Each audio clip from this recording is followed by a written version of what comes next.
Here's the 30-second lesson on what legends know. Never practice nunchucks in a crowded room.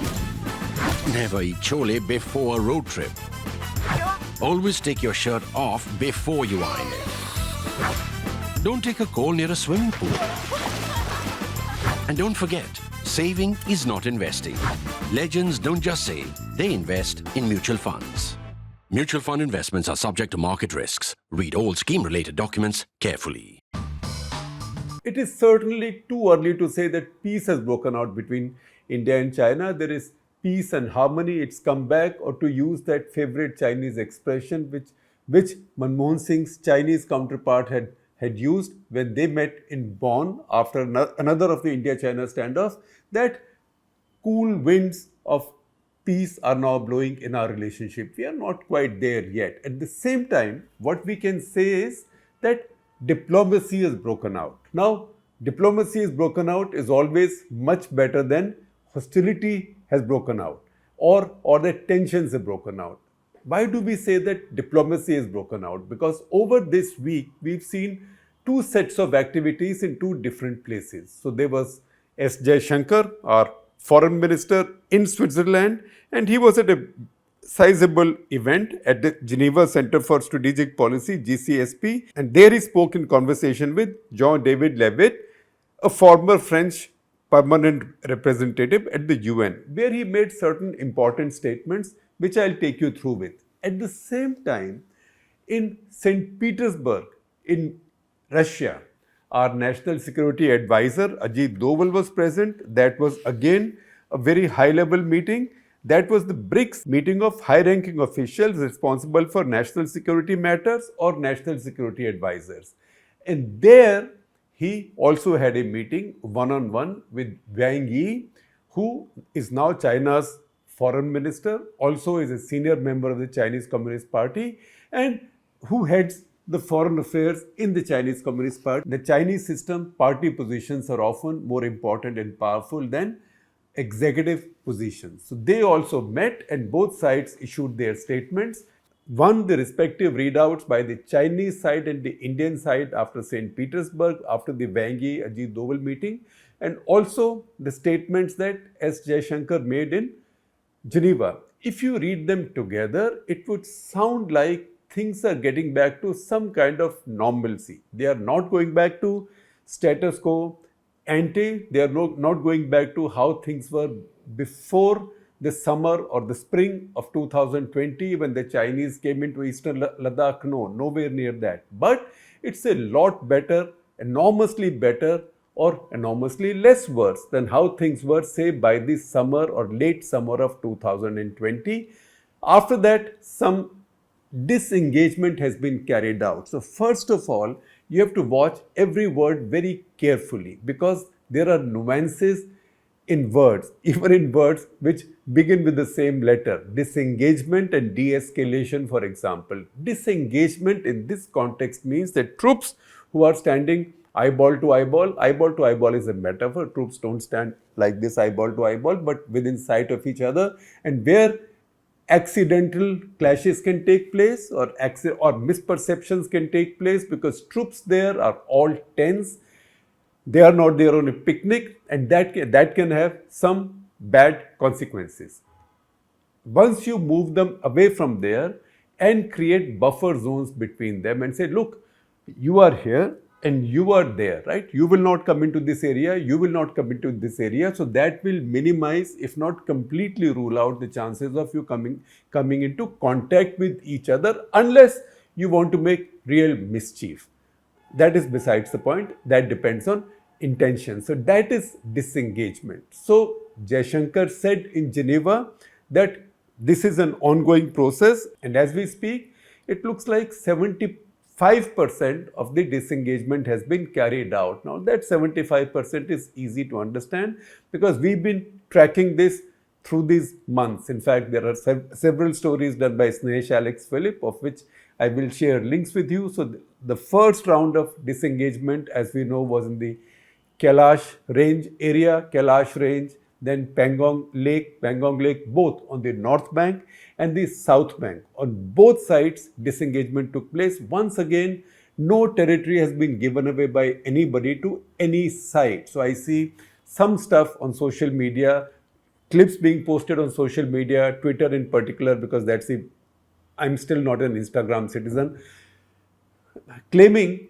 using the pictures and videos from Amir Khan's film Three Idiots, where he meets Kareena Kapoor on the banks of Pangong Tso, saying that remember this place, this piece of territory no longer belongs to India. The Chinese have taken it. That's not correct.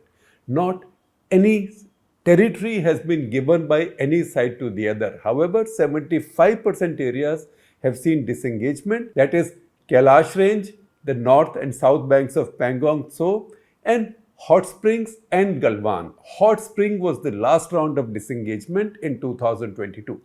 In fact, that Three Idiot spot, if you really want to check it out, even as a tourist, you can go there and check it out. It is so clearly marked out there, like that Bobby slope in Gulmarg. Remember the slope where Dimple Kapadia and Rishi Kapoor came rolling down? It's still called Bobby slope. So just like that, you can go and visit this Kareena Kapoor, Amir Khan spot along the Pangong Lake as well, Pangong Tso as well. So these areas of disengagement, which account for about 75% of the areas where the troops were facing each other, is an improvement.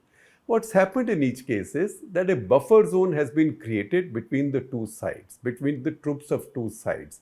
So each side had their own patrolling points. They can't go to their patrolling points. So you can say, if you want to argue from one side that, look, India could go up to patrolling point this, India can't go to those patrolling points. At the same time, there were patrolling points to which the Chinese used to come, some of which were the same patrolling points, or maybe even a little bit inside these patrolling points. So Indian troops would then stop them. So they also can't come to those areas. However, if you make a real calculation, it's possible that in a way, a larger contribution to these buffer zones has come from areas which India would have thought that they were patrolling more frequently or more prolifically. However, there is no exchange of territory by any side to anybody. Some areas remain, particularly the Depsang Plains, that is up north, or what is also called subsector north, SSN, and also further south along the same border, further south in Ladakh, in the Demchok area. So those two areas remain, which are counted as about 25%. However, while this disengagement is taking place, nobody is talking de-escalation. So what is de-escalation? If this disengagement is troops moving away from each other, so they are no longer in contact or no longer likely to come in contact, even accidentally, what is de-escalation? De-escalation is when the two sides reverse the militarization of this border zone that took place after the spring of 2020. After the spring of 2020, India moved almost 68 to 70,000 additional troops. That would, by any count, add up to about 4 to 5 divisions of troops. Additional troops were moved to eastern Ladakh. Alongside that, immediately about 90 tanks and 100 plus infantry combat vehicles, they were moved in. In fact, you must have seen those videos from Kailash range of these ICVs, Indian ICVs, and tanks standing, in fact, gun barrel to gun barrel almost with the Chinese tanks. That was a very audacious move that India made in the August of 2020. So 90 tanks and more than 100 ICVs were moved in, and then more units were moved in. In the process now, I would say there's no point going into precise counts, because even if I knew, I will not mention it, although I'm sure everybody watches everything these days. But something like the equivalent of 10 regiments of armor, 10 regiments of Indian armor is now parked or deployed somewhere along that border. That armor has come from somewhere. So that has mostly come from areas where it was directed or it was deployed against the Pakistanis. This has come from strike formation. So in fact, one strike corps, as the army would like to call it, or strike corps 1 for simplicity, based in Mathura, which was earlier purposed to carry out deep strikes inside Pakistani territory. That has now been diverted entirely to the Ladakh sector. To that extent, it weakens our assault posture against Pakistan. There were 3 strike corps, one at Mathura, 2 at Ambala, used to be at Chandi Mandir near Chandigarh earlier. Now Western Command has moved in there. Western Command used to be in Shimla then. So 1 corps at Mathura, 2 corps at Ambala, and 21 corps at Bhopal. These 3 were poised to carry out strikes inside Pakistan. One of these has now moved to the Ladakh border. That means to this extent, India has diluted or thinned out its assault posture against Pakistan. Maybe that is something that the Chinese wanted to achieve for their Pakistani friends or brothers, whatever they call them, but that is the reality. De-escalation would mean that these units can start coming back, which means things will go back to as they were in the pre-2020 spring past. That has not happened and doesn't look like anybody is even talking about that. That's why it's very important for us to understand this distinction between the 2 Ds, disengagement and de-escalation. One is on. In fact, our readout from the MEA of Ajit Doval's meeting with Wang Yi also talks about disengagement and the need to speed it up. At the same time, the Chinese readout talks about normalization, the need for better relations, but does not talk about disengagement. The Chinese readouts usually do not mention the word, even disengagement. That said, what else is it that Jaishankar said? He said, explaining the trouble in Ladakh, and I quote from him now, China moved large numbers of troops to the LAC in violation of multiple agreements for some reason, which is not entirely clear to us. That means the reason is not entirely clear to us. And then he said, the first step to that, which is solving the border standoff, is disengagement. We have made some progress. You can say roughly 75% of the disengagement problem has been sorted out. And then he goes on to say that it's not as if we don't want normal relations with China. We have no objection to doing business with China, but we'll have to think about which sectors, because we have concerns in sectors. We have concerns in sectors of technology, communication, digital areas. Also, we have concerns about the Indian Ocean region. We have to keep an eye on it. And if any radical shifts take place in the Indian Ocean region, we will have to take them into our security calculus. However, at the same time, business can go on. We have no objection. In fact, read this also alongside the mention in the Government of India's economic survey released on the eve of the budget, which talked about the need to relax restrictions on Chinese investments, FDI from China into India. After that, some industry chambers have spoken about it, and other people in the government have also spoken about it. Once again, we can see a little bit of thawing in that area, and you know what?